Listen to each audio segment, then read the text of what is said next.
This is the Valve Steam Deck, a device that I have possessed for around 2 months now, actually, almost 2 months to the day. And I have some very interesting opinions about it, and especially comparing it to a device like the Nintendo Switch. Is it better or worse than the Nintendo Switch, and is it actually worth the $400 price tag that it's asking? Well, the answer to that is yes, but there's more to it than just that. Now, whenever I bring up the Steam Deck in conversation, my friends that I've talked to about it have said, isn't that just a beefy Nintendo Switch?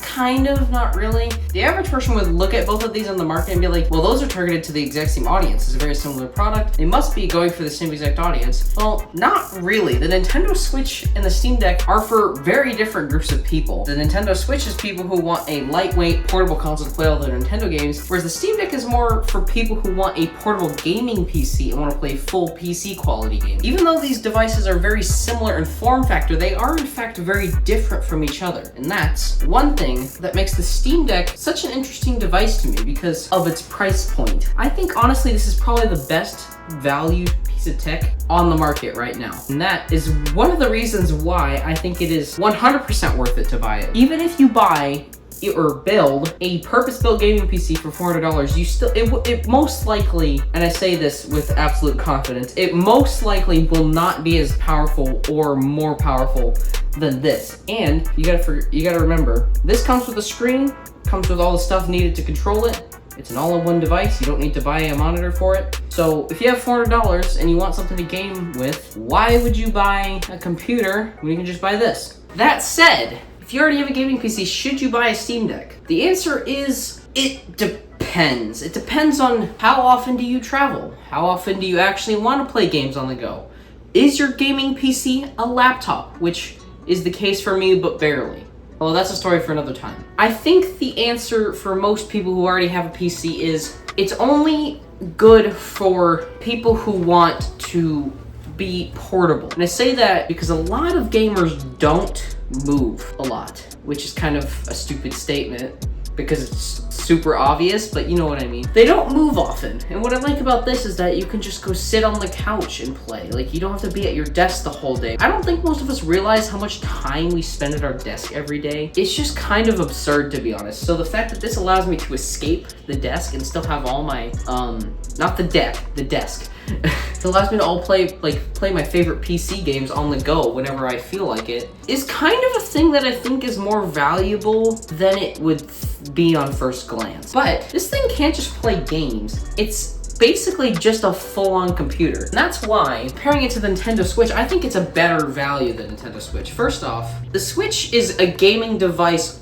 only, basically. What I'm saying is that the Switch is 100% a gaming-focused device, and that is what it's made for. The Steam Deck is also a gaming-focused device. However, it is basically a full computer in this shell. So if you wanted to, for example, use this as a laptop and take it on a work trip, you could technically get some work done on the go with this because it is a full Linux computer. So the answer to my question is like, is the Steam Deck worth it? The answer is a absolute 100% yes, it is worth it. Especially for me. I always wanted a portable machine. Though, even though I think it's worth it, and I'm glad that I bought it, I don't use it as much as I would have wanted to in the past 2 months, and that's just because I haven't really gone anywhere, but I will be using it whenever I go on any sort of trip or vacation. I'm gonna be bringing this with as my primary computer of sorts. So that is what makes this thing worth it to me. Now, question is, why would you buy this over this? What's the difference? And the key difference is, how portable do you want to be? This is obviously more portable. It's slimmer, shorter, is lighter than the Steam Deck, and it has more battery life, but this is more power dense. So this makes more sense from a portable games aspect, but this is better for portable gaming. How would I put it? This can run more games on the go, but this can run games for longer on the go. If you're considering it, you should just go ahead and buy it. It's perfect for me, honestly, and I really like it. But it's not all sunshine and rainbows. There are a few little things that bug me about it. For one, it's the battery life.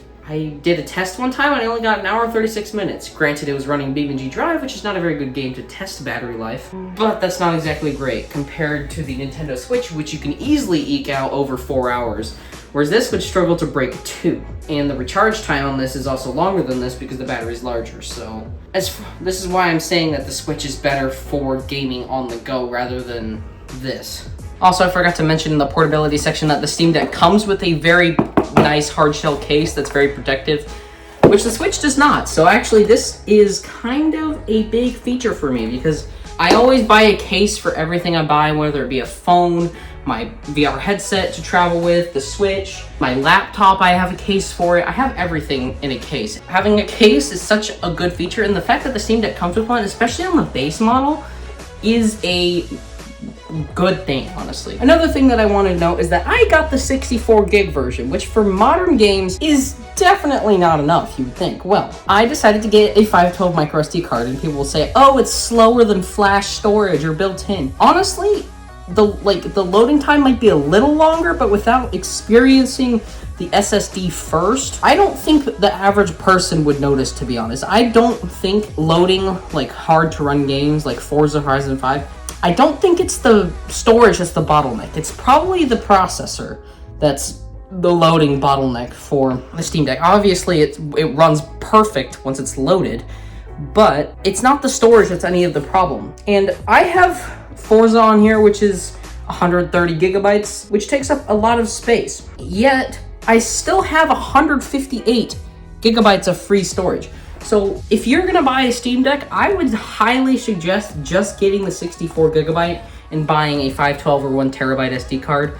I would not buy anything bigger than 1 terabyte though, because this cannot support an SD card bigger than 1 terabyte. How does it perform on a daily basis? Well, on a daily basis, I wouldn't know because I haven't used it every single day in the 2-month period, but I have used it quite a bit. And what I've found is that it works a lot better than you would think for a company that hasn't really... I don't want to say that Valve hasn't made hardware, but they haven't made this sort of hardware is what I'm saying. They haven't made gaming hardware with a processor and battery. They've made the Index, but that's a headset that you just plug into a PC. That's different. And I'm honestly surprised at how well this works, and even games that say they may not work that well, I've had zero issues with it. I don't know what it is, if it's Proton Experimental, but it just works flawlessly. And I've actually had less issues with games that are, say, playable, which is like, I've had zero problems with the playable games, but I've had some problems with the completely verified games, which doesn't make any sense. So I feel like the rating system doesn't mean much. If you have a game that you want to play on the Steam Deck and it says that it's playable but it might have glitches, I would just ignore that and try it anyway, because it has worked perfectly flawless in my experience. That said, even though I've had a great experience in the 2 months with my Steam Deck, it has not been completely trouble-free. There are a few little things that I have problems with it for. That was English, but barely. There's a lot of things that I dislike about it. For example, if you're downloading something, if you sleep the device, it doesn't continue the download. Why? It's on still, but it doesn't continue, which I find is the most annoying thing about it. The second most annoying thing that I have a grudge against... God dang it, I can't talk.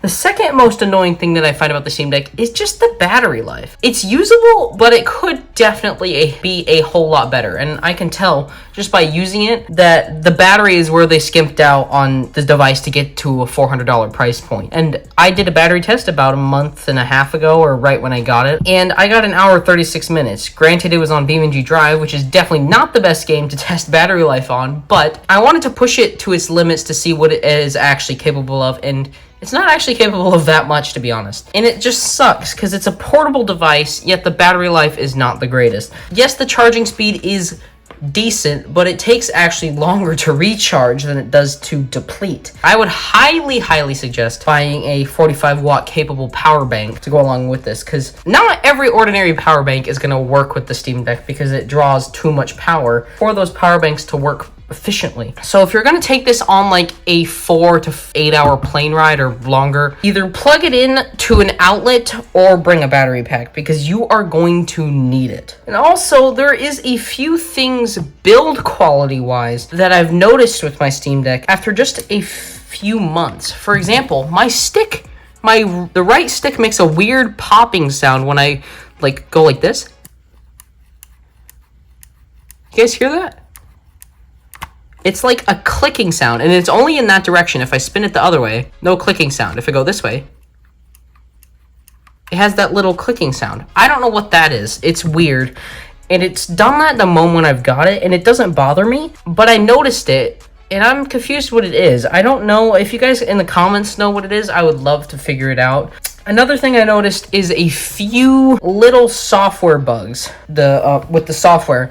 The most common one that I've had is when I open a game and I'm holding a button down, it'll make the error sound over and over again. It's like, also, why is it not turning on? That's another thing. You guys see this, right? It's not...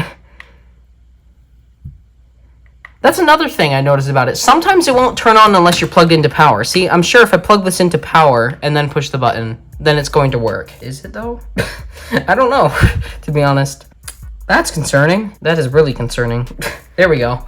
See what I mean? It's just a little bit buggy. There's improvements to be made. Menu. Basically what would happen is when I would launch a game, it would make this sound indefinitely until you press the Steam menu and then it would stop. Another thing I haven't had to experience, fortunately, but is actually really good on the Steam Deck, is the repairability. It is actually quite serviceable. You can replace basically almost every component in here with a decent amount of struggle or not struggling. I don't know. I haven't done it myself because I haven't needed to. But in case your sticks get drift, those are easily replaceable. Basically everything on this thing is easily replaceable, and it's designed like that to last, versus the Switch, which basically has no serviceability at all. Although with the Switch, if you get stick drift, you can just get a new Joy-Con, which might be easier. But another thing I really like about the Steam Deck, and I've used a few times in my 2 months of having it, is the desktop mode. I like the fact that this is basically a full computer in this form factor, which is super nice. Yes, it is Linux, which I am not used to at all. I have no clue what I'm doing with Linux, but it exists, and that's what I like about it. And I've experimented a bit with trying to run Minecraft Java on this. I wasn't very successful. I got the game to open and I loaded into a world, but the controls were completely messed up. But then again, there is a lot that you can do with emulators on this. So you could basically get a whole Nintendo Switch worth of games on this. Not saying it's legal, but you can do it if you wanted to. Another thing I'm really impressed with in my 2 months of having the Steam Deck is just how powerful it is. It's crazy, especially at this price point. I'm really happy with the price point. Or actually, I'm really shocked that they could get it to this price point in the first place, because again, it's probably the best value piece of tech you can buy right now on the whole of the internet. But I'm really impressed with the performance capabilities of the Steam Deck. Yes, it can reach its limits. It does have them, and I have hit its limits a few times. But the limits are a lot higher than you would have thought initially just by looking at it. Again, this is running off a micro SD card, so I honestly don't think the loading times are that bad. See, yeah, that wasn't too bad, and that's off a micro SD card. I love the analog triggers. The analog triggers are one thing that I really like, and I know a lot of Pro controllers have them, like Xbox and PlayStation probably do, but I'm used to the Switch, which just has on-off button-style triggers and joysticks. This is a smooth 40 FPS, not 60, because I have it limited to 40 hertz. That's another thing that I've done with my Steam Deck. I've never really used it on 60 FPS, really ever. I've always had it set to 40 hertz and 40 FPS frame limit to save battery, because, like I said before, its battery is kind of limiting. A feature that I basically never use is the friends and chat system, because I don't have any. Well, I have a few friends, but it's okay, the chat system, and yeah, you can do voice call. But if you have a decent cell phone that's been in existence for the past probably 8 years, you can run Discord perfectly fine, and Discord works a lot better for voice calls than the Steam Deck could manage. So yeah, I never use the friends and chat thing on there. It's nice to have if you don't have a phone or your phone is very crusty, but I never use it ever. I really just don't. But yeah, that's basically the end of this probably going to be quite short video, because I don't know what else to do. But overall, I've been super impressed with the Steam Deck for my 2 months of having it.